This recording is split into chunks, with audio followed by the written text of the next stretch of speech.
날 때가 있고 죽을 때가 있으며 심을 때가 있고 심은 것을 뽑을 때가 있으며 죽일 때가 있고 치료할 때가 있으며 헐 때가 있고 세울 때가 있으며 울 때가 있고 웃을 때가 있으며 슬퍼할 때가 있고 춤출 때가 있으며 돌을 던져버릴 때가 있고 돌을 거둘 때가 있으며 안을 때가 있고 안는 일을 멀리할 때가 있으며 찾을 때가 있고 잃을 때가 있으며 지킬 때가 있고 버릴 때가 있으며 찢을 때가 있고 꿰맬 때가 있으며 잠잠할 때가 있고 말할 때가 있으며 사랑할 때가 있고 미워할 때가 있으며 전쟁할 때가 있고 평화할 때가 있느니라. 자, 뭐 모를 말은 없어요.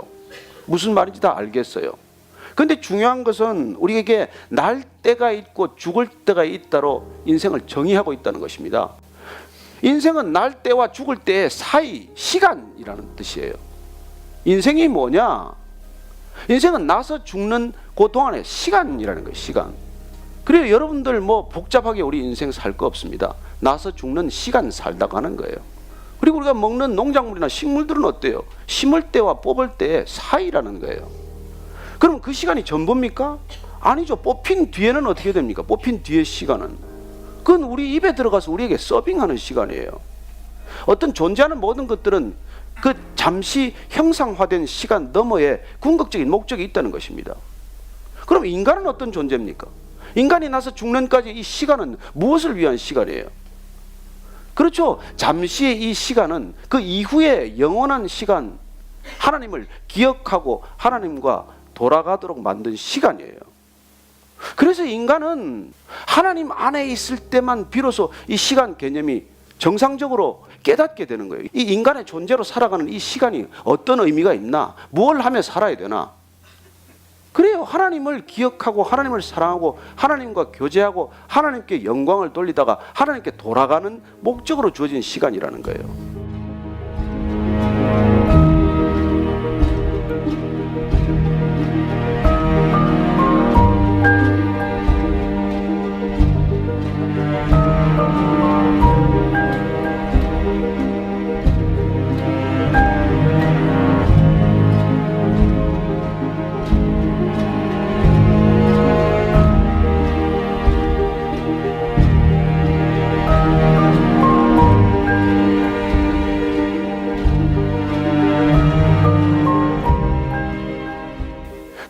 목적으로 인간을 두셨는데 인간이 그 목적을 잃어버리는 까닭은 뭐예요?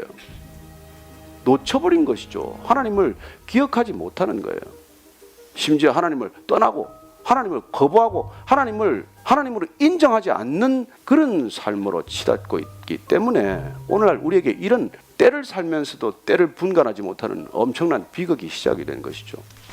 오늘 보면은 그 때에 대한 하나님께서 우리에게 새로 질문을 통해서 우리를 흔들어 깨우시고 계십니다. 9절 10절 말씀 한번 읽어볼까요? 일하는 자가 그의 수고로 말미암아 무슨 이익이 있으랴? 하나님이 인생들에게 노고를 주사 애쓰게 하신 것을 내가 보았노라. 자, 질문의 키워드는 뭐예요? 수고와 이익이라고 하는 두 단어로 우리에게 반문하시는 거예요. 자, 너 지금 죽을 만큼 애쓰고 있냐? 애 많이 쓰고 살았다.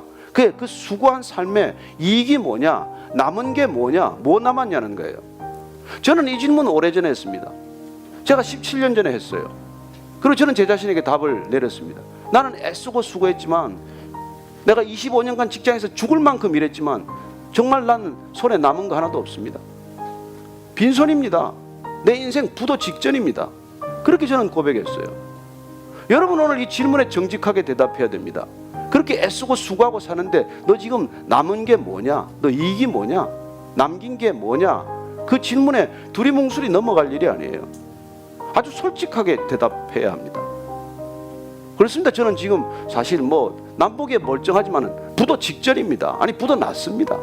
뭐 힘써서 세운 회사는 이미 거들났고 그렇게 한번 지켜보겠다고 그렇게 몸부림쳤던 가정은 파탄이 났고 그리고 뭐 돈 좀 모으고 이름 좀 알리려고 했지만은 정말 기쁨은 없습니다. 이렇게 솔직하게 우리가 내 자신을 인정할 때 하나님께서는 뜻밖의 그때 구원의 손길을 내미신다는 것입니다.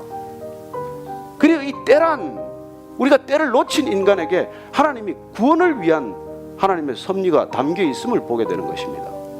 그래서 예수님께서 돌아온 탕자의 비유를 말씀해 주시는 것이죠. 아니 멀쩡히 아버지 눈 뜨고 살았는데 유산은 무슨 유산입니까? 그 유산 가지고 가면 둘째 아들이 어떻게 쓸 거라는 걸 모르셨겠어요? 근데 왜 하나님께서 그 둘째 아들의 허랑방탕한 시간을 용납하느냐고 하시는 것입니다. 뭐 때문에 그렇게 허랑방탕하게 살 걸 하나님께서 내버려 두세요? 하나님께서는 돈이 중요하지 않기 때문이에요. 그리고 이 둘째 아들에게 허랑방탕한 시간은 돈을 쓰는 시간이 아니에요.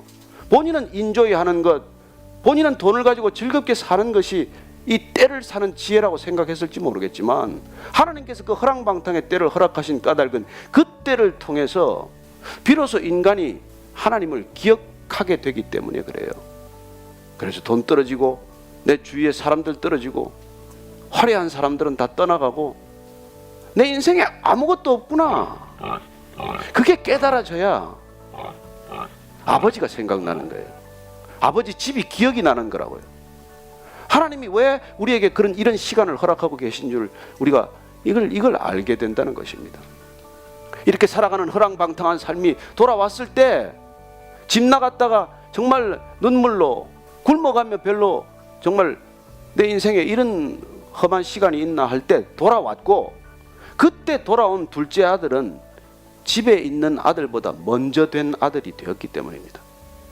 그래서 여러분들 자녀들이 너무 돌아가서 이렇게 허랑방탕하게 사는 것 너무 가슴 아프게 생각하지 마십시오. 그 아들이 먼저 될 아들이에요. 이렇게 맨날 주일 성수한다고 앉아있는 아들도 훌륭할지 모르지만 허랑방탕한 아들들도 저처럼 희망이 있다는 것입니다. 얼마나 위로가 되세요.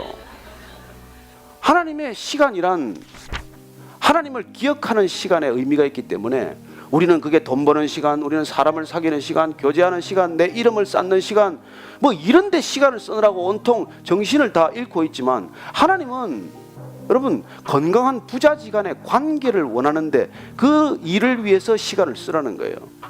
그러니 그 시간이란 아버지를 기억하는 시간이고 아버지를 사랑하는 시간이고 아버지와 대화하는 시간이고 아버지를 찬양하는 시간이고 아버지께 영광을 돌리는 시간, 그때 비로소 인간에게 허락하신 이 시간의 진정한 의미를 깨닫게 된다는 것이죠. 비록 잠깐이지만 그게 하나님의 의도라는 거예요. 그렇지 않으면 인생은 노고로 가득 찬 수고일 뿐이고 헛될 뿐이라는 것이죠.